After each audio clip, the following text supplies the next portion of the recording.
Quand on est prêteur sur gage et changeur, en Sicile de surcroît, on peut s'attendre à tout, au meilleur comme au pire. Surtout si on approche des 50 ans. 50 ans d'expérience et de méfiance. Pour l'instant, Don Pasquale Ferrandi somnole au fond de sa petite boutique de Syracuse, mais il sait que dans son métier, chaque instant peut être l'instant crucial. La porte de la boutique s'ouvre et le carillon réveille un peu Don Pasquale.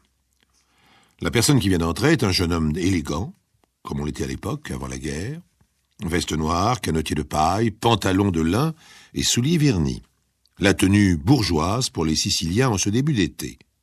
« Auriez-vous l'amabilité de me changer ce billet de $10 ?» Don Pasquale saisit le billet que lui tend le jeune homme et d'un geste professionnel, il fait glisser le billet entre ses doigts. Puis il l'examine par transparence à la lumière. Sur le visage de Don Pasquale, le jeune homme peut voir un sourire commercial un peu mécanique. $10, cela fait 5000 lire, moins ma commission de 10%, cela fait donc 4500 lire. Don Pasquale a ouvert un coffre métallique et il en tire les billets qu'il compte d'un doigt expert. Le jeune homme saisit la liasse, soulève son canotier dans un petit salut qui ne manque pas d'allure et sort de la boutique d'un pas alerte. Avant de tourner le coin de la rue, il se retourne et son regard rencontre celui de Don Pasquale qui, machinalement, continue à l'observer. On ne sait jamais. Quand on est changeur sicilien, il peut être utile de mémoriser les visages. Quelques jours plus tard, la même scène se rejoue exactement. Le même jeune homme portant la même tenue entre dans la boutique à la même heure du jour pour changer un nouveau billet de $10 américains. Mais cette fois, le compte est un peu différent. De quelques lires, le cours du dollar a évolué entre-temps. Le jeune homme, cette fois-ci, en partant, ajoute « Merci, Don Pasquale ».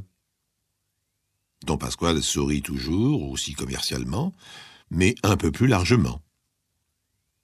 Une fois le jeune homme disparu, le changeur reprend le billet de $10 et l'examine à nouveau en le tournant vers la rue inondée de soleil. Une troisième fois, le jeune homme élégant revient pour changer un billet de $10, mais cette fois, dès qu'il a sa liasse de lire italienne dans les mains, il ne semble pas décidé à se retirer aussi vite que les 2 premières fois. « Eh bien, Don Pasquale, je suis content. Oui, je suis content que vous m'ayez changé mes 3 billets de $10. Cela prouve que c'est vraiment de la bonne marchandise. Pour qu'un changeur aussi expert et aussi prudent que vous n'y ait vu que du feu, il faut qu'il soit vraiment bien imité. » Don Pasquale pâlit et reprend précipitamment dans son tiroir le billet de $10. Il se met à l'examiner à l'aide d'une loupe. Le jeune homme n'a pas bougé d'un poil. Don Pasquale, sous l'effort, transpire un peu. Le jeune homme demande « Alors, qu'est-ce que vous en dites ?»« Beau travail, avouez-le. » »« Mais c'est stupéfiant. »« Et pourquoi êtes-vous venu me voir exactement ? » ?»« Est-ce que ce genre de dollars vous intéresse ? » ?»« Ça dépend à quelles conditions. Je vous échangerai mes dollars contre les vôtres. 2000 de mes dollars contre 1000 des vôtres. » Don Pasquale réfléchit un instant. « Et quand et où ?» Le jeune homme a des réponses toutes prêtes. « Si ça vous intéresse, vous apportez 1000 $ dimanche matin à 9h30. Je vous attendrai au buffet de la gare de Catane. Quand vous entrerez, si je suis en train de lire le Corriere della Sera, vous pourrez m'aborder. Si je ne lis pas et si le journal est posé sur la table, attendez sans vous manifester. » Eh bien d'accord. Dimanche matin, 9h30, au buffet de la gare de Catane. Une fois de plus, le jeune homme soulève son canotier et sort de la boutique du changeur pour s'éloigner dans la rue ensoleillée. Le dimanche matin de bonne heure, Don Pasquale, après avoir réfléchi et pesé le pour et le contre, se décide à prendre le train de Catane. Dans une petite sacoche, il a rangé 1000 $ de la meilleure origine et il espère bien revenir dans la journée après les avoir échangés contre 2000 de leurs si étranges petits frères, tellement bien imités que même lui ne parvient pas à faire la différence. Don Pasquale se met à rêver. Après tout, ça pourrait faire une jolie boule de neige. Une fois rentré chez moi, je mets en circulation 1000 faux dollars, puis je garde les 1000 autres. Je recontacte mes fournisseurs et à la fois suivante, je leur achète à nouveau 2000 faux dollars que je leur paye avec leurs propres dollars de la première fois, et puis ainsi de suite. Don Pasquale a pratiquement l'impression d'avoir redécouvert, sinon inventé quelque chose qui ressemble assez au mouvement perpétuel. Arrivé en gare de Catane, Don Pasquale descend sur le quai et cherche du regard l'entrée du buffet. Avant d'y pénétrer, à travers la porte vitrée, il jette un coup d'œil sur la salle. Différentes personnes, des hommes, des femmes, sont assis aux tables, des valises, des baluchons près d'eux, sirotent des sirops d'orgeat, des limonades. Dans un coin à l'écart, le jeune homme au canotier, attablé devant un café. Il lit tranquillement son journal, le Corriere della Sera. Don Pasquale, sa serviette à la main, s'approche de la table, comme s'il allait demander « Cette place est libre ?»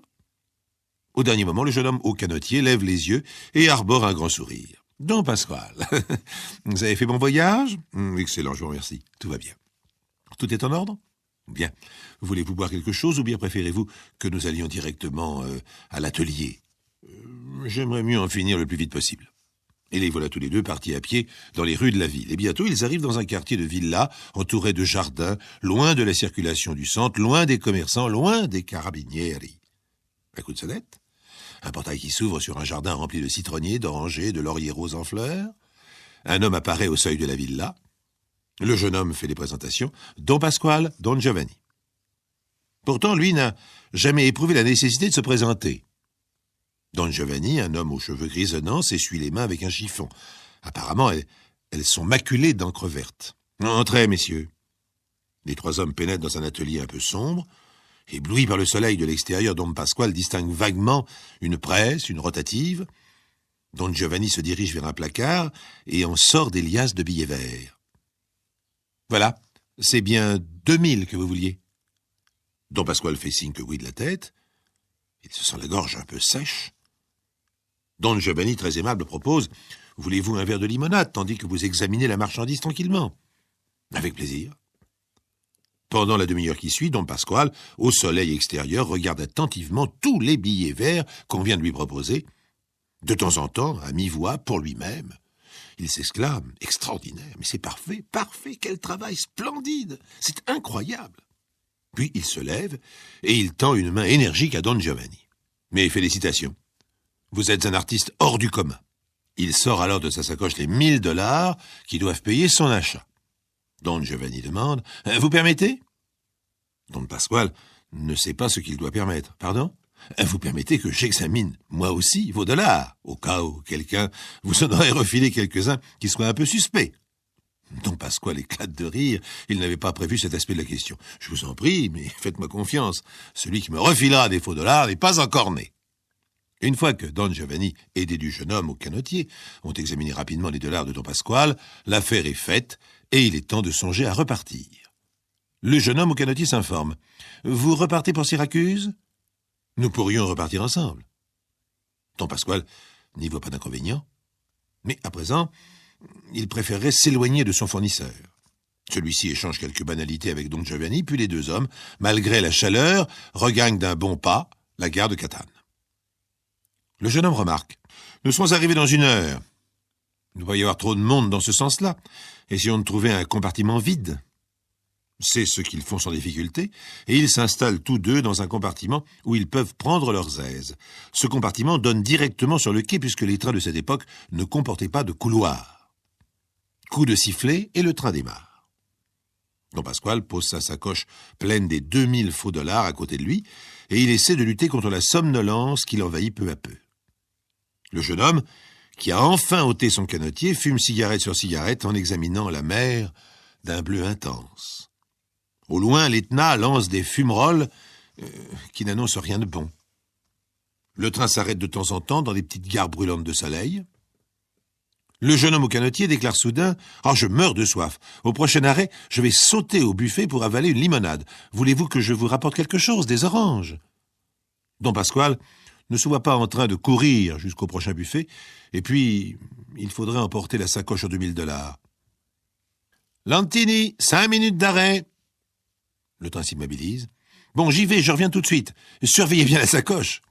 Le jeune homme saute du train sans attendre la réponse. L'arrêt à Lantigny dure 5 minutes, pas une de plus. Don Pasquale entend déjà les portières qui claquent. Mais que fait le jeune homme? Don Pasquale se penche par la portière, jette un œil sur le quai où le chef de gare, sifflé aux lèvres, s'apprête à donner le signal du départ. Le train se met en marche et Don Pasquale, avec une moue perplexe, se résigne à continuer le voyage sans son compagnon. Après tout, quelle importance? 2 stations plus loin, le train s'arrête à nouveau pour un nouvel arrêt de quelques minutes. Notre changeur rêvasse un peu en essayant de lutter contre la chaleur et la soif. Une bonne limonade m'aurait fait du bien. Ou bien une orange. Bon, on verra ça à Syracuse.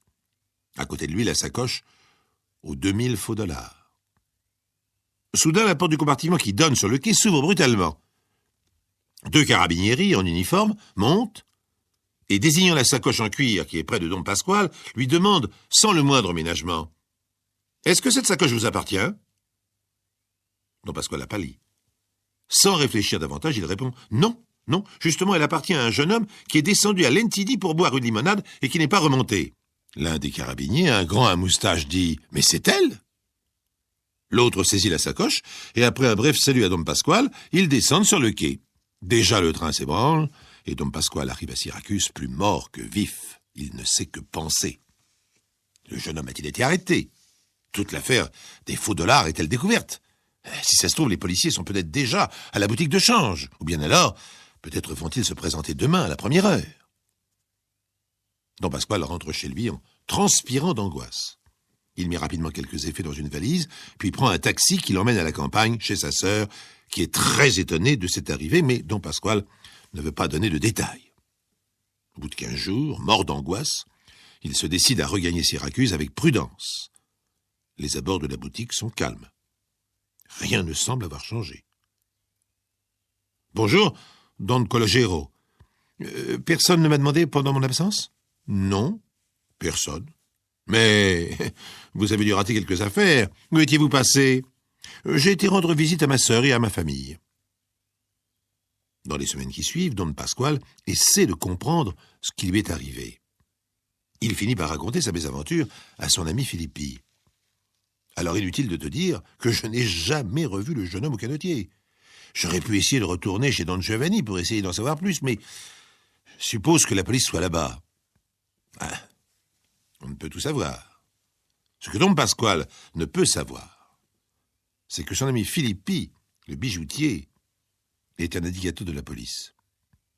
Il va raconter la mésaventure de Don Pasquale au capitaine Guarnieri, et celui-ci cherche à s'informer sur cette histoire. Une visite chez Don Giovanni n'apporte rien d'intéressant. Don Giovanni est un honnête citoyen et l'atelier de faux-monnayeur se révèle tout juste susceptible d'imprimer les affiches qui annoncent les fêtes de la paroisse. Filippi demande au capitaine « Mais alors qu'est-ce qui s'est passé en définitive ?» Le jeune homme au canotier a joué très finement.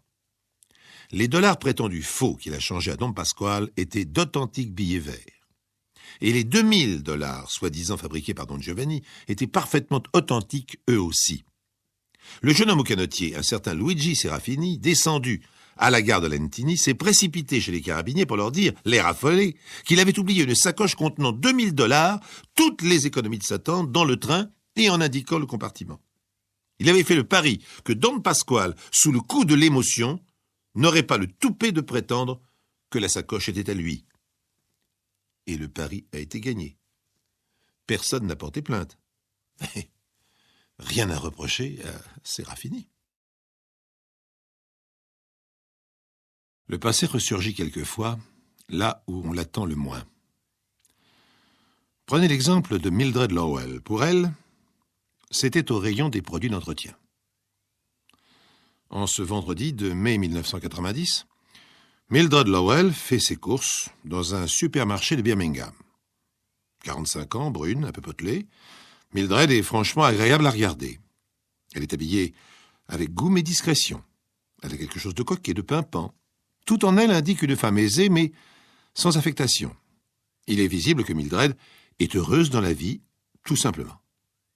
Elle est en train de choisir un paquet de lessive lorsqu'elle a la sensation désagréable qu'on la regarde. Elle se retourne, Un homme est effectivement en train de la détailler. Il a la cinquantaine, un peu dépassé, le crâne dégarni, la figure rose, une bedaine proéminente, et non seulement il la fixe sans aucunement se gêner, mais il lui sourit. Mildred se hâte d'aller à la caisse tout en entendant dans son dos les pas de l'homme. Elle aimerait se dire que c'est un banal dragueur, mais elle sent bien que non. Cet homme la connaît, et elle aussi le connaît. Seulement, cela doit remonter à longtemps, et comme il a vieilli, elle n'arrive pas à mettre un nom sur son visage. C'est quand la caissière lui rend la monnaie qu'elle trouve. Elle se met à courir avec son caddie, et arrivée à sa voiture, elle a un geste extraordinaire. Elle abandonne toutes ses provisions, met le contact et démarre sur les chapeaux de roue. Un coup d'œil dans le rétroviseur lui arrache un cri d'angoisse. L'homme n'a pas été surpris par sa manœuvre. Lui aussi a sauté dans sa voiture et la suit. En fait, Mildred sait bien que c'est plus qu'un homme qui est à sa poursuite. C'est son passé. Et elle sait aussi qu'elle ne lui échappera pas. Tout allait pourtant si bien jusque-là.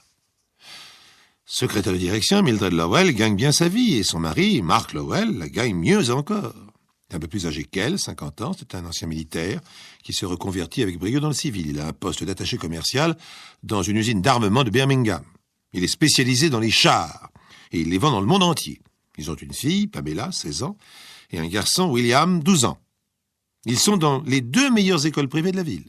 Elles coûtent une fortune, mais Mark Lowell y tient énormément car la discipline y est sévère et on y inculque les principes les plus rigides. La discipline, la morale, c'est cela qui compte avant tout pour Mark Lowell. Mildred adore son mari et c'est peut-être le seul défaut qu'elle lui trouve. Il est trop strict. Mais elle doit être compréhensive. C'est un reste de son éducation militaire et cela l'a aidée elle-même à revenir sur la bonne voie, car elle a eu une jeunesse un peu dissolue. Elle voulait la fortune et la gloire, être chanteuse ou vedette de cinéma.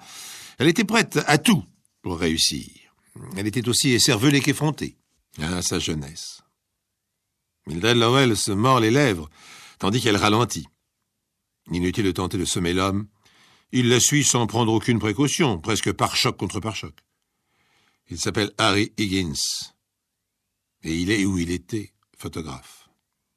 Elle l'a rencontré à l'âge de 23 ans dans une discothèque à la mode. Il était très séduisant et il l'a vite séduite. Surtout quand il lui a dit qu'il pouvait lui faire connaître le succès. Il était, prétendait-il, le photographe des stars. À la première séance de pause, il lui a dit crûment « Si tu veux réussir, il faut que tu te déshabilles. » Et elle a accepté. Au début, c'était des clichés plus ou moins artistiques, puis très vite carrément pornographiques, avec tout un attirail spécialisé. Elle avait peur que cela passe dans des revues, mais il lui jurait que non, c'était juste pour montrer au producteur. Harry Higgins mentait. Elle l'a découvert par hasard en se voyant sur la couverture d'un magazine pour hommes avec le titre « Les fantasmes de Mildred ». À l'intérieur, il y avait les photos les plus osées qu'elle avait faites avec Harry. Elle a tout de suite rompu avec lui et ne l'a jamais revu. C'est peu après qu'elle a fait la connaissance de Mark. Elle lui a soigneusement caché cet épisode de son passé, et peu après, elle l'épousait. Mildred est arrivée à destination, un pavillon cossu de la banlieue résidentielle. Elle tente de s'y précipiter, mais en vain. Harry Higgins a sauté de son véhicule en même temps qu'elle et lui barre le passage. « Salut, Mildred. Que me veux-tu? Causer un peu. Tu vas bien me laisser entrer. » Complètement terrorisée, Mildred Lowell doit s'exécuter. L'homme émet un sifflement en pénétrant dans le living, meublé avec recherche. « C'est rien chouette chez toi. Va-t'en. Mes enfants vont rentrer de l'école. » Pamela et William. Tu les connais? Oui. Je connais Mark aussi. Type très bien, ton mari. Hein. Un peu porté sur les principes, mais très bien. Mildred Lowell sent la panique l'envahir tout à fait. Mais comment sais-tu tout cela? Tu es le diable. Sans répondre, Harry Higgins se dirige vers le bar et se sert un whisky. T'en veux un? Non? Curieux, autrefois tu ne crachais pas sur l'alcool. Tu buvais sec même. Mildred Lowell se laisse tomber sur le canapé. Elle essaie de se dire que c'est un mauvais rêve, qu'elle va se réveiller. Non, Mildred, je ne suis pas le diable. Il n'y a pas besoin d'être le diable pour savoir ce genre de choses. Il suffit d'aller chez un détective privé.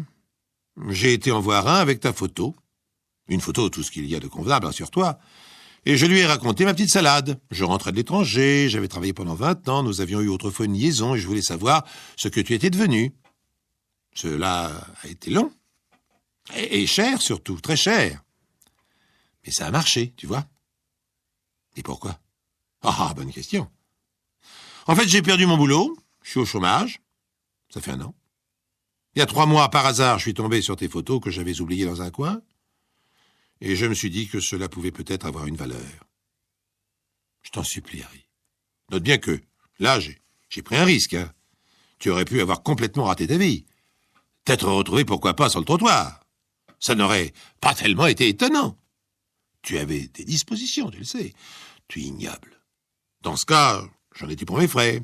Tu m'aurais ri au nez et tu m'aurais envoyé promener quand je serais venu te voir avec mes photos. Tandis que là, tu vois, j'ai vraiment eu de la chance. Il jette un regard au décor qui l'environne. J'ai été fou de joie quand le détective m'a tout appris. Ah oui, la meilleure bourgeoisie de Birmingham, un mari marchand de canons, 2 enfants dans les écoles les plus chics de la ville. Calmement, Harry Higgins tire une photo de sa poche. Elle représente Mildred Lowell 20 ans plus tôt. Elle est à demi nue, dans une posture indécente. Elle porte des bottes de cuir, un ceinturon, des chaînes, un fouet. Il a un ricanement. Elle va en faire une tête, Pamela, quand elle verra cette photo. Mais je me trompe. Peut-être bien que cela lui donnera envie de faire pareil. C'est ta fille, après tout. Elle doit tenir de toi. Mildred se jette sur lui pour lui arracher le cliché. Il la repousse, en accentuant son ricanement. Et William, hein? Il va être surpris, William. Il n'a jamais vu sa maman comme ça. Mais c'est Marc. Ah, ça, c'est Marc qui va être le plus surpris. J'ai bien envie d'envoyer la photo à son patron avec un petit commentaire. Cela va lui valoir de l'avancement, tu ne crois pas? Qu'est-ce que tu veux? Du fric? Cette idée. Tu sais combien il m'a coûté, le détective? 2000 livres. Il faut que je rentre dans mes frais, et puis aussi, il faut que tu fasses quelque chose pour un pauvre chômeur. Alors, disons, multiplions mon investissement par 10, hein? 20 000 livres. En liquide, bien entendu. Enfin, tu es fou. Mais je n'ai absolument pas une somme pareille. Mais je m'en doute. Je te laisse 48 heures pour racler les poches et les fonds de tiroir. Il sort un bout de papier qui donne l'adresse d'un hôtel de Birmingham. Rendez-vous dans 2 jours. Mildred Lowell réfléchit à toute allure. Que faire?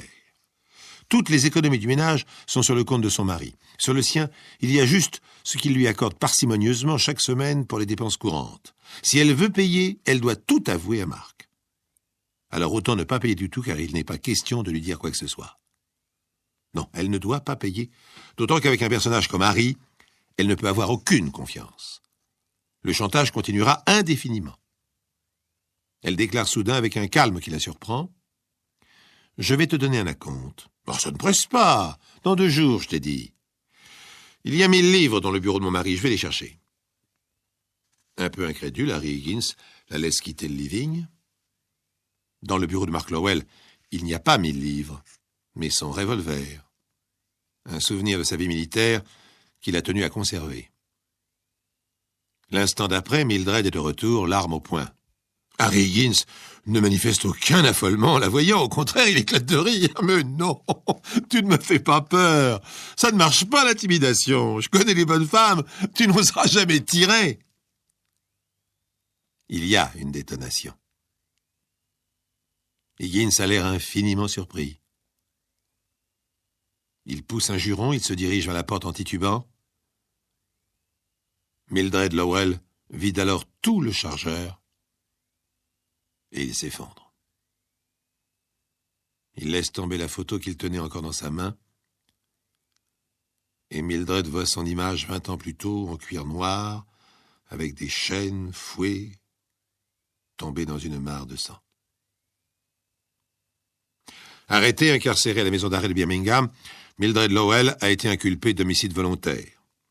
Au début, en proie à l'accablement le plus total, elle a fini par être réconfortée par la presse britannique qui a relaté abondamment l'événement et a pris fait et cause pour elle. Son avocat l'a lui aussi rassurée. Compte tenu des circonstances, l'odieux chantage, la panique, l'absence de préméditation, elle pouvait espérer l'acquittement, en tout cas, elle pouvait être sûre du sursis. Mais le sort de Mildred Lowell s'est joué autrement. Un jour, elle a vu arriver au parloir un autre avocat. « Madame Lowell, j'ai été engagé par votre mari. Il m'a demandé d'entamer une procédure de divorce. Il ne m'a pas pardonné. Il a essayé, mais il n'a pas pu. À cause des enfants, vous comprenez. Il pense que quand on a été une pareille femme, on ne peut pas être une bonne mère. Madame Lowell, il est de mon devoir d'ajouter que, compte tenu des circonstances, c'est lui qui aura la garde de Pamela et William. J'ajoute qu'il leur a interdit désormais de vous rendre visite. » Le lendemain, on a retrouvé Mildred Lowell pendue dans sa cellule. L'opinion lui était totalement favorable. Les jurés l'auraient peut-être acquittée, mais son mari l'avait condamnée, et elle ne l'a pas supporté. Marc était trop strict. Elle le savait. C'était son seul défaut. Dans les années 30, juste avant-guerre, Rudi Ipustegui, un solide berger landais, décide de tenter la grande aventure et de partir pour le Nouveau Monde. Là-bas, en Argentine, on recrute les garçons de son espèce qui n'ont pas leur pareil pour soigner, garder et faire prospérer d'immenses troupeaux de moutons. Et pour lui, bien sûr, c'est l'instant crucial. Une fois en Argentine, Rudi commence par travailler comme berger chez l'éleveur qui l'a fait venir de France, Ramon Lesporen. C'est un excellent élément, et il monte en grade dans la même entreprise. « Rudi, tu ne penserais pas à fonder une famille un de ces jours ?»« Bah, ma foi si, mais j'attends de rencontrer la perle rare. Tu sais que j'en connais une de perle qui te regarde avec beaucoup d'amitié. Si tu savais lire dans son regard, et si tu étais d'accord, bien sûr. Mais vous voulez parler de qui, patron ? De Maïtena, pardi, grand couillon. Votre Maïtena, patron ? Vous voulez de moi pour gendre ? Et c'est ainsi que Rudi Ipustegui épouse la fille unique d'un des plus gros propriétaires terriens de la province de Mendoza. Très vite, la jolie Maïtena donne le jour à Carlos, un gros bébé, qui deviendra sans doute une armoire à glace dans le genre de son père. 2 ans plus tard, elle est à nouveau enceinte, mais cette fois, les choses se gâtent. L'enfant, curieusement, est d'un roux flamboyant, pas du tout basque. Le médecin pédiatre, 4 ans après la naissance de Paco, leur annonce la mauvaise nouvelle. Votre fils est sérieusement handicapé.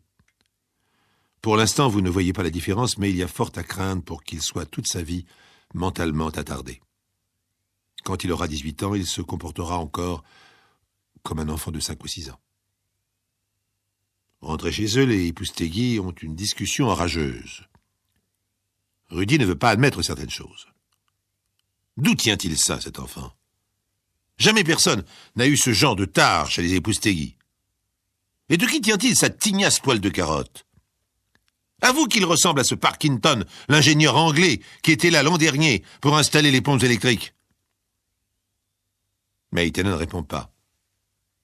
Le petit Paco tient beaucoup, hélas, de son oncle maternel pour les tares et de l'ingénieur Parkinson pour la chevelure. 25 ans plus tard, dans les rues de Philadelphie, aux États-Unis, la police ramasse sous la pluie une sorte de clochard comateux de type étranger. On l'emmène à l'hôpital, il a mal en point. À l'hôpital, au service des urgences et des indigents, bien évidemment, puisque le clochard ne possède pas d'assurance personnelle, on lui prodigue des soins. Quand on lui demande d'où il vient, il répond « Je ne me souviens de rien ». 2 jours plus tard, sans avoir repris ses esprits, le malheureux rend son âme à Dieu. Regardez bien dans ses vêtements, on ne sait jamais. Il y a peut-être quelque chose d'intéressant, un indice concernant sa famille. On tâte les vêtements, et effectivement, il semble que là, dans la doublure, au niveau du bras gauche, existe une épaisseur incongrue. On découle la doublure, une sorte d'enveloppe en toile épaisse et cousue dans le vêtement. Eh ben, dites donc, pour un clochard, c'est pas si mal. 500, 1000, 1500, 2000, il avait 2500 $. Bon, ben, il faudra prélever ce qu'il doit normalement à l'hôpital, et le reste à la famille, s'il en a une. Tenez, il y a une carte postale. Édition Martineau, c'est du français, ça. Regardez, ça doit représenter un village de là-bas. Sur la carte postale, qui représente un village typique du Pays Basque, une belle maison est entourée d'un grand trait de crayon rouge. Ça pourrait bien être chez lui. Le docteur Bennett remarque. Je connais un généalogiste, Walter Koenig, un gars marrant. Il adore ce genre de mystère, et en fait, il gagne gentiment sa vie en découvrant des héritiers. La plupart du temps, ils ne savent même pas qu'ils héritent, et ils sont trop contents de céder 10% de ce qui leur tombe du ciel à Koenig pour récupérer les 90% qui restent. Walter Koenig, quand on lui confie les éléments découverts sur la dépouille de l'inconnu, réfléchit un moment. Édition Martineau. D'après la carte postale, on peut estimer qu'il s'agit d'un tirage d'avant-guerre. En France, avec un peu de chance, ils existent encore. Au consulat français de Philadelphie, Walter Koenig consulte les annuaires téléphoniques de France et de Navarre. Heureusement, les éditeurs de cartes postales ne sont pas légion et la maison Martineau existe toujours. Un courrier, et il reçoit le renseignement demandé. La vue représentée sur notre carte postale illustrée numéro 457 PB, édition de 1937, la rue principale du village d'Eraxou, département des Basses-Pyrénées. Koenig adresse alors un courrier à Monsieur le maire d'Eraxou, Basses-Pyrénées, France. Monsieur le maire, veuillez trouver ci-joint la photographie d'une carte postale indiquant une maison de votre commune. Auriez-vous l'amabilité de m'indiquer à quelle famille appartenait avant la dernière guerre cette maison? Cette demande est faite afin de retrouver les héritiers d'un inconnu décédé à Philadelphie le 14 novembre dernier et qui était peut-être originaire de votre commune. Cette maison appartient peut-être à sa famille. Veuillez croire Monsieur le maire à l'expression, etc. Quelques semaines plus tard, la réponse du maire d'Eraxou arrive.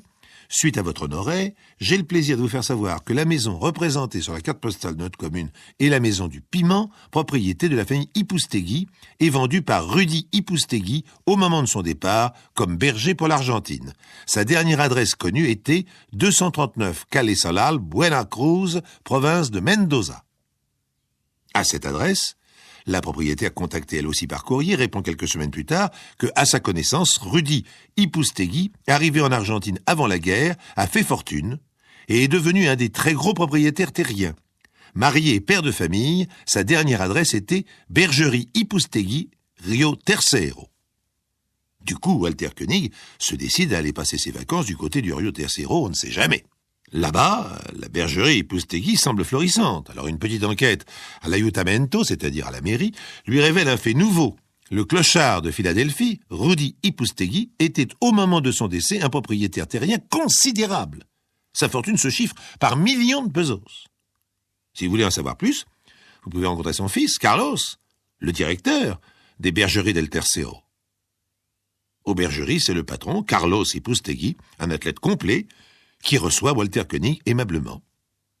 Il examine la carte postale. « Oh, mais je la reconnais. Mon père la portait toujours sur lui. Elle représente la maison où il est né. Vous l'avez rencontré? Et là, j'ai de bien mauvaises nouvelles. Votre père est mort à Philadelphie. » Triste fin. Oui, je suis le fils de Rudy Ipoustegui. Mon père, quelques années après son arrivée ici, a épousé ma mère, comme lui d'origine basque. Ils ont eu un enfant, moi. Et puis ma mère a eu un autre fils, Paco. Et votre mère, votre frère, ils sont toujours vivants? Mon demi-frère. Oui, ils sont vivants tous les deux. La réponse de Carlos Ipoustegui est un peu sèche. Pourriez-vous, pour mieux me faire comprendre le parcours de votre père, me dire ce qui a pu se passer pour qu'il termine sa vie en si triste état et si loin de chez lui? Mon grand-père maternel, en cachant l'étard familial, a commis une escroquerie. Ma mère a commis l'adultère. Mon père ne l'a pas accepté, ils se sont séparés. Ma mère est partie avec son fils. Je suis resté avec mon père. Mais au bout de quelques années, il a eu un accident. Quel accident? Une chute de cheval. À partir de cette époque, il n'a plus été le même. Il avait des crises d'amnésie. Et malgré tout, il était inconsolable du départ de ma mère. Il m'a confié la direction de ses propriétés et il est parti à leur recherche. Depuis le décès de votre père, c'est votre mère qui hérite de ses biens. Savez-vous où ils sont à présent? Oui, je le sais. Elle m'écrit parfois. Je n'ai jamais répondu. Je n'ai jamais dit à mon père où il pourrait la retrouver. Quand il est parti à sa recherche, je me disais qu'il finirait par se lasser et rentrer ici. Mais pourriez-vous m'indiquer leur adresse? Je le pourrais, mais il n'en est pas question. Pour moi, ils sont morts tous les deux. Je sais où les joindre, mais il est exclu qu'ils héritent de mon père, ni elle, ni lui. Walter Koenig en restait berlué. Mais vous aussi auriez droit à une part, en attendant un jour la part qui vous reviendrait de votre mère. Il s'agit d'une somme considérable. Je suis déjà suffisamment riche comme ça, et je n'ai aucunement besoin de l'héritage de mon père. Mais votre mère et votre frère Carlos, dans quelle situation vivent-ils? D'après ce que je sais, ils sont dans la misère la plus noire. Et c'est tant pis pour eux. Carlos Ipustegui, en souriant d'un air carnassier, tend une belle main bronzée à Walter Koenig, mais il ajoute « Je pense que nous n'avons plus rien à nous dire.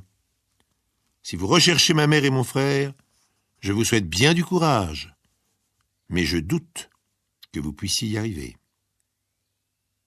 Walter Koenig, un peu vexé, ne peut s'empêcher de répliquer « Je pense que j'y arriverai, avec ou sans vous. » Walter Koenig, en regagnant son hôtel, fait le bilan de ce qu'il sait. L'héritage vaut la peine de se démener. Carlos ne fera rien pour m'aider. Le seul élément intéressant est que ce pauvre Rudy est venu mourir à Philadelphie. Qu'est-ce qui pouvait bien le motiver pour se rendre si loin de chez lui? C'est évident. Il était à Philadelphie parce qu'il savait que son ex-épouse était dans la région. Walter Koenig rentre donc chez lui, se met à la recherche de l'ex-madame Ipustegui, dont il a pu retrouver le nom de jeune fille, Maïtena Lesporen. À Philadelphie, Koenig découvre qu'il existe une amicale américano-argentine. Et il commence par là. Non, désolé, nous ne connaissons pas plus d'Ipustegui que de Lesporen, ni mâle ni femelle. Mais il existe un cercle basque. Vous pourriez peut-être aller voir de ce côté-là. Excellente idée, au cercle basque, on connaît Maïtena. Oh, une brave femme qui a vécu en Argentine. Elle a dû connaître des jours meilleurs. Pour l'instant, elle travaille pour une petite entreprise maritime sur le port. Nous la voyons de temps en temps, mais elle a du mal à joindre les deux bouts. Quand Koenig rend visite à l'employeur de Maïtena, le patron prend un air mi-figue, mi-raisin. Mais qu'est-ce que vous lui voulez? Eh bien, c'est à propos d'un héritage. Son mari est mort, à Philadelphie, justement. C'est elle qui hérite. Le patron se met à sourire. Ah, vous auriez dû arriver il y a une semaine. Ça aurait pu changer bien des choses. Figurez-vous que Maïtena a disparu. Et avec elle, 1896 $ qu'il y avait dans la caisse. Elle vous a volé? Je ne vois pas comment on pourrait définir ça autrement. Remarquez, j'aurais dû me méfier, cette pauvre Maïtena avait trop de problèmes avec son fils. Il est un peu débile, entièrement à sa charge, et il a besoin de médicaments qui coûtent très cher. Je suppose qu'elle a quitté son domicile, oui. Et j'ai dû porter plainte, ne serait-ce que pour les assurances. Aucune famille connue, bien sûr, pas d'amis? Non. Son seul point fixe connu, c'est l'Institut Pendleton, où son fils reçoit les soins indispensables. Mais là non plus, on ne l'a pas vu cette semaine. Walter Koenig, bien décidé à retrouver l'héritière de Rudy Ipustegui, se met alors en planque devant l'Institut Pendleton. Et il repère bientôt Maïtena et son fils Paco, et les suit à la sortie de l'Institut lorsqu'ils montent dans un autobus. Dans la banlieue de Philadelphie, ils descendent et entrent dans une pension très modeste. Koenig réfléchit un moment, puis se décide à franchir le seuil de la pension, qui est bien tenu. La propriétaire l'examine avec un peu de méfiance. « Je suis désolé, mais la pension est complète. Je ne viens pas pour louer une chambre, mais j'aimerais parler à l'une de vos pensionnaires, une certaine madame Ipustegui ou peut-être Lesporen. Mais je n'ai personne de ce nom-là. Mais elle vient de rentrer chez vous il y a 20 minutes à peine, avec son fils Paco, un garçon qui a des problèmes de développement intellectuel. Non, ne vous inquiétez pas, je viens lui apporter des nouvelles positives. Son époux est récemment décédé et elle hérite de tout son avoir. Elle devrait se trouver dorénavant à l'abri du besoin. Mais vous voulez parler de Maïtena Espirito? Oui, voici ma carte, lisez. Walter Koenig, recherche généalogique, succession. La propriétaire examine la carte, hésite, et dit enfin « C'est la chambre D dans la cour ». Mais quand Koenig frappe à la porte de la chambre D, personne ne répond. Il ouvre la porte, la chambre est vide, et la fenêtre qui donne sur la rue est ouverte. Koenig comprend alors que Maïtena l'a entendu parler avec la propriétaire, elle s'est méprise, et elle a cru qu'il était de la police. Malheureusement, 2 jours plus tard, on retrouve les corps de Maïtena et de Paco, flottant dans le port. C'est Carlos qui hérite de tout, et il n'a jamais voulu payer la commission de Walter Koenig. L'inspecteur Morelli lance un juron. Pour la seconde fois, il vient de s'enfoncer dans une flaque de boue. Mais moyen de faire autrement, puisqu'il n'y a pas de chemin pour aller jusqu'à la roulotte des Gaveau. Il faut obligatoirement traverser le terrain vague qui donne sur le bidonville. L'inspecteur Morelli relève le col de son imperméable. Et la pluie qui redouble. Un fichu métier. Enfin, aller rendre visite aux pouilleux fait partie des corvées d'un policier, puisque c'est parmi eux que se recrutent en principe les escrocs, les voyous, les assassins. Cela du moins. C'est l'opinion de l'inspecteur Morelli, qui est décidé à perdre le moins de temps possible avec ses romanichels. L'inspecteur cogne violemment au carreau. Une femme de 25 ans environ vient lui ouvrir. Elle a dû être jolie il y a peu, mais elle a déjà les traits flétris, les yeux rouges. « Police !» Madame Gaveau a l'air affolée. « On n'a rien fait de mal !» L'inspecteur Morelli pénètre dans la roulotte. La vapeur s'échappe en sifflant d'une lessiveuse. 5 enfants, entre 3 et 8 ans, sont en train de se chamailler dans l'étroit espace qui sépare un lit d'une table de camping. L'inspecteur fait la grimace. « Disent tout cela, les Romanichels, hein. On n'a rien fait de mal !» Madame Gaveau se récrie. « On n'est pas des Romanichels. Alors pourquoi vous vivez dans une roulotte, hein ?» Et sans attendre la réponse à cette question péremptoire, l'inspecteur Morelli passe au motif de sa visite. « Bon, où est le 6e ?» « Le 6e quoi ?»« Votre 6e enfant, Madame Gaveau. » 1 heure plus tard, le 4 avril 1950, Pierre et Josette Gaveau, flanqués de leurs 5 enfants, arrivent au commissariat principal d'Orléans. Les enfants sont confiés à un planton qui fait ce qu'il peut pour les distraire. Quant aux parents, accompagnés par l'inspecteur Morelli, ils entrent dans le bureau du commissaire Bermond. Ce dernier prend la parole d'une voix plus mesurée que son adjoint. « Madame, le 28 février, vous avez mis au monde un enfant de sexe masculin. Vous l'avez déclaré sous le prénom de Michel à la mairie d'Orléans. » Josette Gaveau balbutie quelque chose comme « Oui, c'est la vérité. » « Alors pourquoi le petit Michel n'est-il pas avec vous ?» La jeune mère reste silencieuse. Pierre Gaveau pose la main sur son bras. « Il vaut mieux leur dire tout, Josette. » Madame Gaveau renifle bruyamment, hésite encore et raconte toute son histoire. « À la maternité, j'ai parlé à ma voisine de lit. Je lui ai dit mes malheurs. Alors elle m'a dit « Je connais une femme très riche qui voudrait adopter un enfant. Ça vous intéresserait ?» Moi, j'ai demandé à réfléchir. D'un côté, quitter son enfant, on n'a pas le droit. Mais d'un autre, je pensais que le petit aurait une meilleure vie avec cette dame qu'avec nous.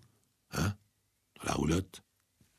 Josette Gaveau se tasse encore un peu plus sur sa chaise. À la roulotte, j'ai reçu une lettre de la dame. Elle me donnait son nom et son adresse et un rendez-vous avec Michel. Il y avait un billet aller et retour pour Paris. Vous l'avez, cette lettre? Non, je ne l'ai pas regardée. Mais la personne s'appelait Caroline Montigny. Elle habitait l'Hôtel de France près de la Seine. Vous y avez été? Oui. Elle était très distinguée, très bien habillée, 35 ans environ. Et en même temps, elle avait l'air très bonne. Je me suis dit qu'avec elle, le petit serait bien. L'inspecteur Morelli, qui était resté jusque-là silencieux, intervient brusquement. « Elle t'a donné combien ?» Pour la première fois, Josette Gaveau quitte son air de victime. Elle se redresse. « Rien du tout. Jamais. Jamais, vous entendez, je n'aurais vendu mon enfant. Le commissaire Bermond jette un bref regard désapprobateur vers son inspecteur et fait un geste d'apaisement en direction de la jeune mère. N'allons pas trop vite, s'il vous plaît. Pour l'instant, il ne s'agit que d'abandon d'enfant. Et étant donné votre situation de famille, je ne vous arrête pas.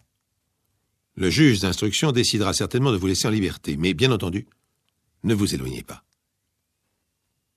Et le couple Gaveau s'en va, tandis que l'inspecteur Morelli commente avec un haussement d'épaule. « Si vous voulez mon avis, elle ment. Sont tous les mêmes, ces Romanichel. » Le lendemain, l'inspecteur Morelli se présente à l'Hôtel de France, un coquet établissement sur les quais de la Seine, non loin du Palais Bourbon. Le gérant a une expression navrée après avoir consulté son registre. « Non, inspecteur. Nous n'avons personne au nom de Montigny. Une dame qui serait venue avec un bébé. Franchement, ça ne me rappelle rien. Mais si vous voulez interroger le personnel. » L'interrogatoire ne donne rien et l'inspecteur Morelli rentre de Paris bredouille. Il reste pourtant un autre moyen d'apprendre la vérité. La voisine de lit de Josette Gaveau à la maternité, celle qui lui avait proposé le marché. En l'interrogeant, on a des chances d'en savoir plus. André Berthoud est bonne à tout faire dans une famille de la haute bourgeoisie orléanaise. Elle semble étonnée en entrant dans le bureau de l'inspecteur Morelli. C'est une femme un peu sèche, au regard dur et aux lèvres minces. Elle paraît plus de ses 30 ans. « Je ne comprends absolument pas ce qu'on veut. » L'inspecteur Morelli lui résume l'affaire en quelques phrases et son interlocutrice secoue résolument la tête. « Cette dame, à côté de moi à la maternité? Je ne m'en souviens à peine. Nous avons parlé comme c'est normal entre voisines. Mais lui proposer une chose pareille, c'est infâme. » L'inspecteur insiste quelque temps encore, mais il s'aperçoit rapidement qu'il ne pourra rien obtenir de plus, et il vient rendre compte à son chef, le commissaire Bermond. Celui-ci affiche une mine soucieuse. Rien ne confirme le récit de Josette Gaveau. Et pourtant, elle s'est accusée d'un délit qui peut la conduire en prison. Alors pourquoi? Sinon pour cacher un délit plus grave encore, un crime. Et le plus odieux de tous, l'infanticide. Dans le fond, tout est cohérent. La misère, une nouvelle naissance non souhaitée, un brusque accès de dépression. Il n'en faut pas plus. Le commissaire se tourne vers son adjoint. « Qu'est-ce que vous en pensez, Morelli ?»« Franchement, monsieur le commissaire, avec du Romanichel, j'aurais plutôt cru à une vente d'enfants. Ce ne sont pas des Romanichel, Morelli. » L'inspecteur hausse les épaules. « Ils habitent une roulotte, c'est pareil. » Quelque temps plus tard, le couple Gaveau est dans le bureau du commissaire. Ce dernier prend une voix dure. « La comédie est finie. »« Pourquoi avez-vous fait cela? » »« Mais fait quoi? Pourquoi avez-vous tué votre enfant? » Il y a un hurlement. Josette Gaveau bondit de son siège. C'est une honte. Une horreur. Le commissaire ne se laisse pas impressionner. Vous parlez d'une lettre, et vous ne l'avez plus. Vous parlez d'une Caroline Montigny que vous avez rencontrée à l'Hôtel de France. Personne ne la connaît. Votre voisine à la maternité nie les propos que vous lui attribuez. Alors, tout cela, vous l'avez inventé. Pierre Gaveau, dont la personnalité est visiblement plus effacée que celle de sa femme, intervient à son tour, mais il tient le même langage. C'est la vérité. La vérité, je vous le jure. Pourtant, malgré ses cris et ses protestations, le couple Gaveau est arrêté en attendant l'aboutissement de l'enquête. Dans les journaux locaux, la nouvelle de l'arrestation est abondamment relatée.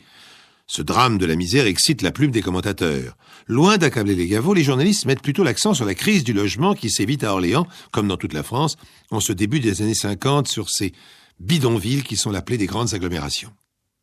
Et c'est cette intervention de la presse qui va faire surgir la vérité. Le 20 avril 1950, André Berthoud demande à parler au commissaire Bermond. « Monsieur le commissaire, je viens de lire dans les journaux que les Gaveau sont accusés d'avoir tué leur enfant. Alors là, c'est trop grave, il faut que je parle. » La femme baisse la tête. « Tout ce que vous a dit Mme Gaveau était vrai. Caroline Montigny était mon ancienne patronne. Quand j'ai quitté Paris, elle m'a demandé de lui trouver un enfant à adopter. Et elle m'a payé pour cela. En fait, ce n'est pas son vrai nom. Elle s'appelle Édith Géné. Elle habite Saint-Germain. L'Hôtel de France, c'était une façade qui lui a servi uniquement pour son rendez-vous.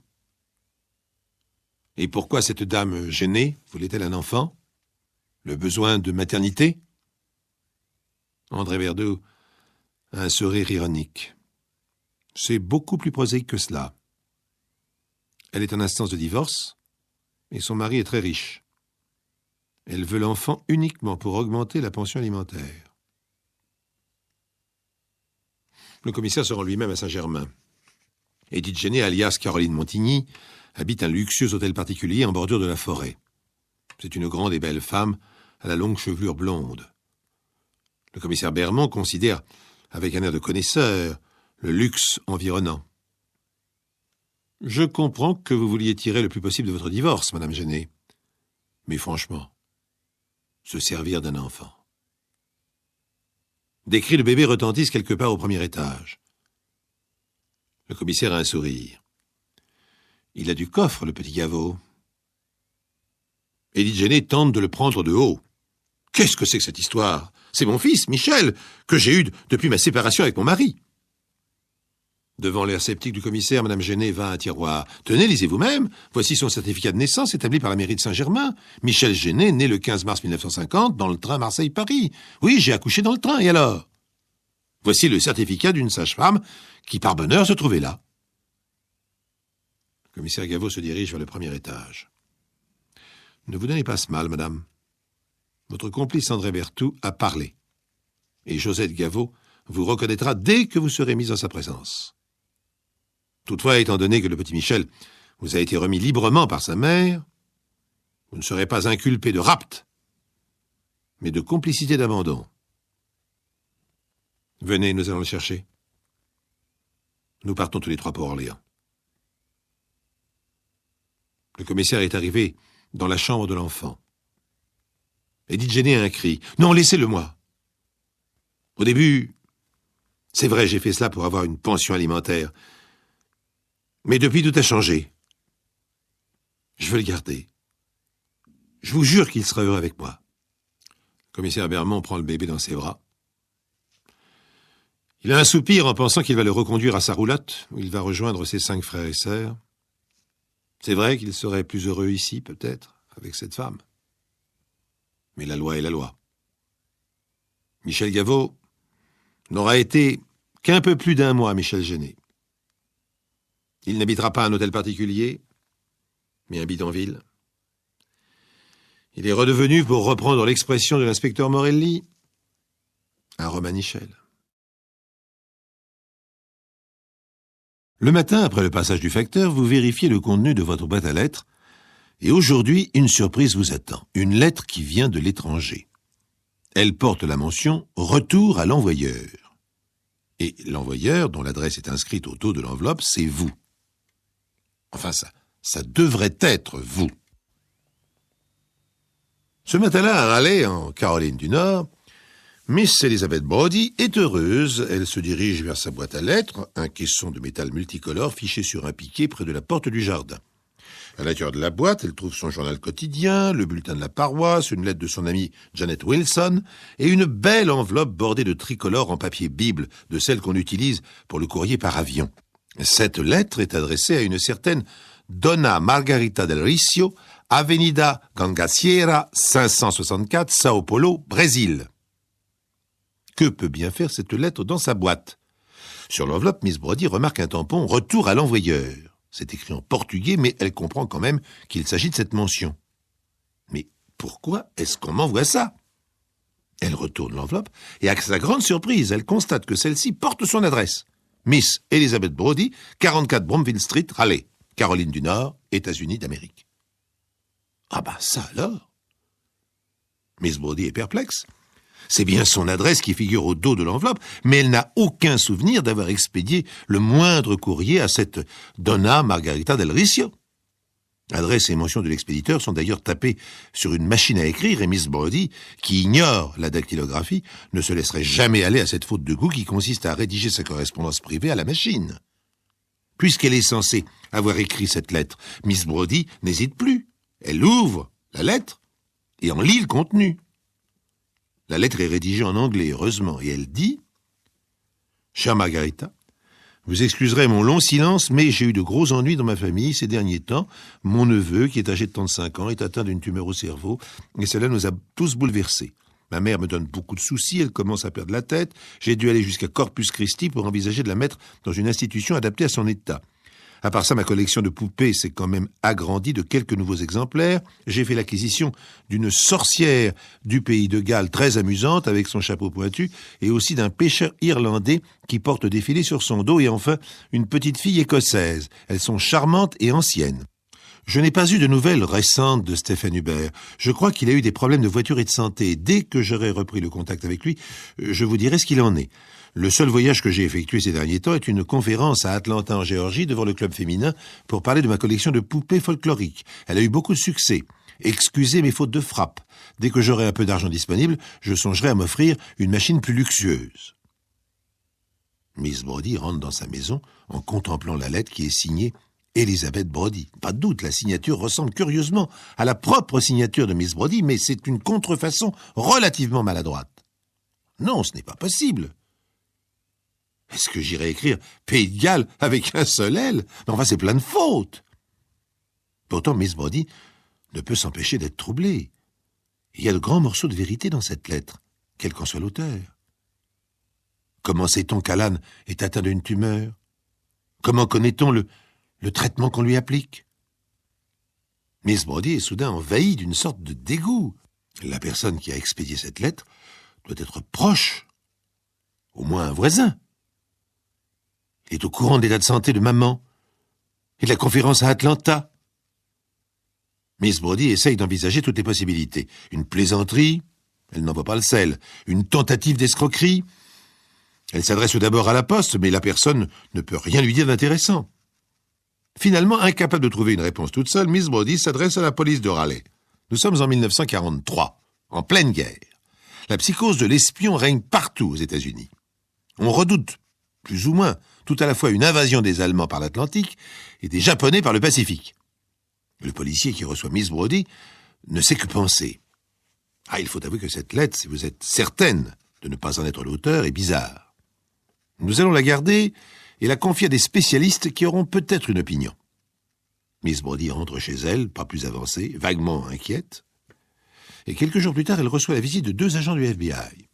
Chère Miss Brody, la lettre que vous avez découverte dans votre boîte nous intéresse au plus haut point.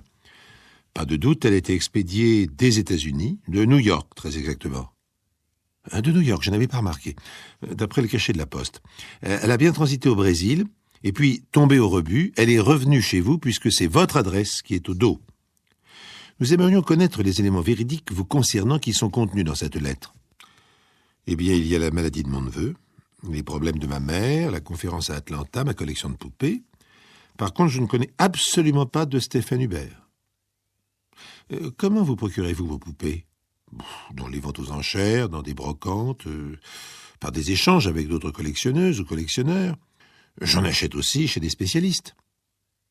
Allez-vous parfois à New York? J'y vais 2 fois par an. Je séjourne chez des cousins et j'en profite pour rendre visite à une boutique de poupées de très bonne qualité, Mayflower. J'y suis allé au mois d'octobre dernier. Avez-vous parlé de vos problèmes de famille à quelqu'un dans cette boutique? C'est loin, mais... Oui, effectivement. La directrice est une femme charmante. Attendez un peu. La dernière fois, pendant qu'elle empaquetait mes derniers achats, je lui ai demandé ce qui l'avait amenée à diriger un commerce aussi intéressant. Et elle m'a répondu qu'elle s'était lancée après la mort de son mari. Elle vivait sur la côte ouest. Mais vous, avez-vous fait des confidences? De la mort de son mari décédé d'un cancer, nous sommes passés à la maladie de mon neveu et aux problèmes de ma mère, oui. Elle était au courant de votre conférence à Atlanta? Ah, absolument. Je me souviens de l'avoir mentionné. Les agents du FBI repartent en remerciant Miss Brody pour son aide. Elle n'entendra plus jamais parler de cette affaire pendant plusieurs mois et devra attendre la fin de la guerre pour en savoir davantage. Les agents du FBI se rendent ensuite à Atlanta pour enquêter auprès des organisateurs de la conférence sur les poupées folkloriques. Ils interrogent aussi un grand nombre de personnes ayant assisté à la conférence. Mais cela ne donne rien. Beaucoup des membres du club ne savent même pas où se trouve Sao Paulo. En cette période de guerre, la correspondance privée est sous haute surveillance et un censeur officiel est en place dans chaque État. Celui de la Caroline du Nord donne à ses assistants l'ordre de surveiller de très près toute correspondance concernant la vente, l'achat et d'une manière générale les collections de poupées folkloriques.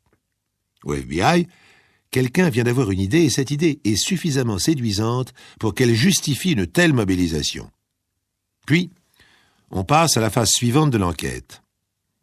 Nous allons nous intéresser de plus près à cette fameuse boutique de poupées ancienne de New York, le Mayflower. Et c'est ainsi qu'un beau jour, Miss J.K. Palmer, la directrice de Mayflower, voit entrer dans sa boutique deux messieurs encore jeunes qui la saluent poliment. « Puis-je vous être utile, messieurs ?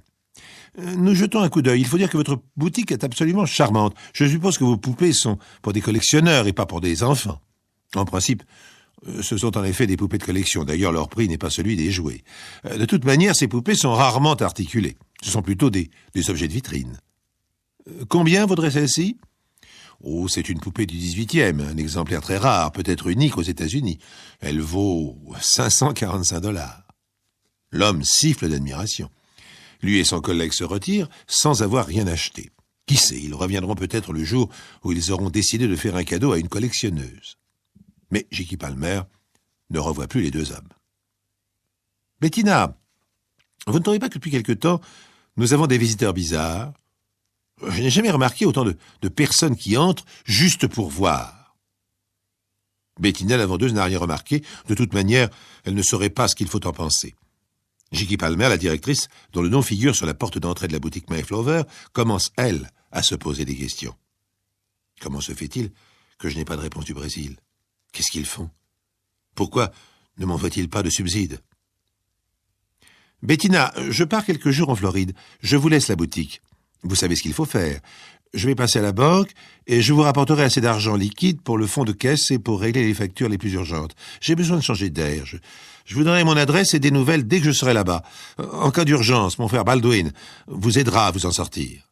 J.K. Palmer se rend à la banque, revient à la boutique, confie 2000 $ à la fidèle Bettina, puis saute dans un taxi. Grand Central Station. En cours de route, J.K. change d'idée, se fait déposer au grand magasin Saks et s'engouffre à l'intérieur. Elle ressort dans une autre rue, reprend un taxi et enfin arrive à la gare. Un aller pour Chicago. De Chicago, elle prend un autobus de ceux qui font des parcours longue distance.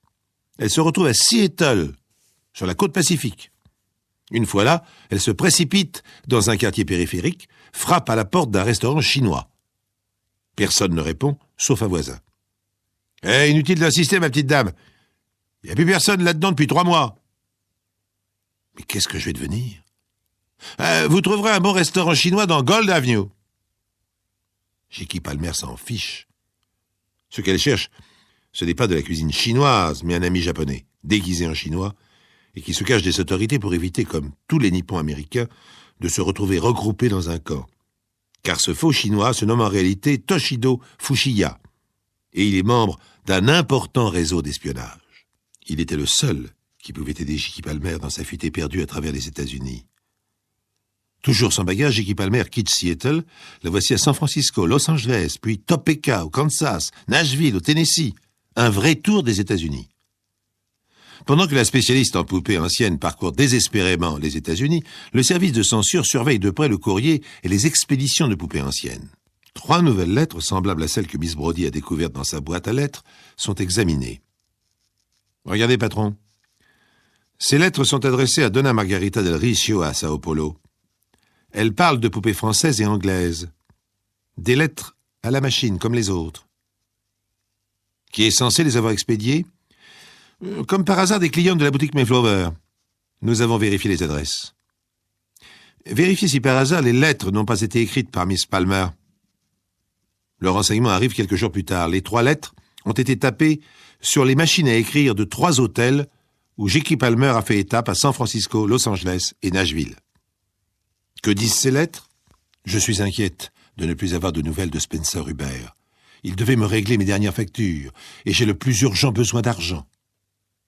Quand elle revient à New York, la boutique Mayflower semble toujours prospère.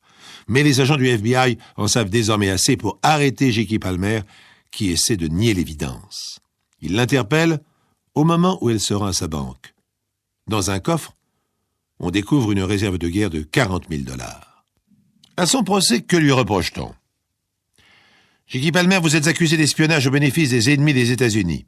Vous avez, contre de l'argent, transmis à des correspondants étrangers, en particulier aux forces navales japonaises, des renseignements concernant différents navires des forces alliées naviguant aussi bien dans l'Atlantique que dans le Pacifique.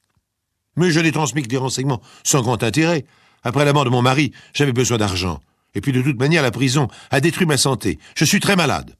Ne vous moquez pas de la cour. En 1 an d'incarcération, vous avez grossi de 11 kilos. J.K. Palmer et ses avocats expliquent qu'elle a eu des malheurs. Elle est d'abord mariée à un représentant d'appareils ménagers avant la guerre en Californie. Elle connaît alors de nombreux membres de la colonie japonaise. Puis, elle arrive sur la côte Est, devient vendeuse chez Gimple, au rayon poupée, et puis décide d'ouvrir sa propre boutique, My Flower. Mais J.K. a une ambition, celle de se faire une plotte. Quand j'aurai mis 100 000 $ de côté, je partirai vivre au soleil. Comment a-t-on réussi à deviner le code utilisé par J.K. Palmer? Oh, simplement par l'intuition fulgurante d'un membre du FBI, au moment où il lit et relit la lettre retrouvée par Miss Brody dans sa boîte aux lettres. J'ai fait l'acquisition d'une sorcière du Pays de Galles très amusante avec son chapeau pointu. Et si cela désignait le navire américain Pays de Galles et ses structures supérieures pointues?